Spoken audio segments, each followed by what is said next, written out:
Има индиции за дестабилизација со влез на милион евра во државата, изјави Мицкоски. Индиции имаме за елементи кои што располагаат со огромни милионски суми на пари. Дел од нив се и високи функционери во поранешни влади и кои што се обидуваат да мобилизираат луѓе на терен, во најголемиот дел да манипулираат. И она што мене посебно ме загрижува, се обидуваат да провоцираат етнички конфликт.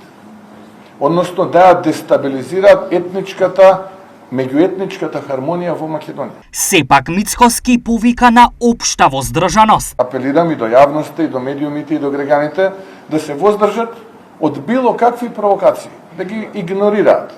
Порано или подоцна, сторителите на овој тип на провокации ќе одговараат. Но ве молам сега да го задржиме сите трпението. Македонија треба да се консолидира. Индикаторите во јули се одлични и во Царинската управа и во управата за јавни приходи. Еве уште неколку податоци споделив, патарините и така натаму и така натаму.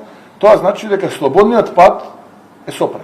Мицкоски во наредниот период најави безусловна борба со криминалот и обезбедување повеќе пари за буџетот. Преку таа борба и резултатите со таа борба, ние практично очекуваме поголеми приливи во самиот буџет. Преку тие приливи во самиот буџет, ние ќе можеме да одвоиме повеќе средства за капитални инвестиции, за сите оние реформи кои што планираме да ги работиме. За криминалот и одговорноста од претходната влада, за која ВМРО ДПМН постојано зборува, тој рече: Сега располагаме со сериозни индиции за незаконско работење во многу институции. Но внимаваме, сакаме да обезбедиме озбилни цврсти докази, не сакаме да оставиме простор за било какво толкување дека тоа е политичка хајка кон некого. Не сакаме да одиме чекор напред, чекор назад, па потоа во јавноста да има мислење дека еве се договорија и овие се исти како и претходните, го апсија, направија спектакл, па за 3 дена го пуштија, тука има вака, има така, не сакаме така.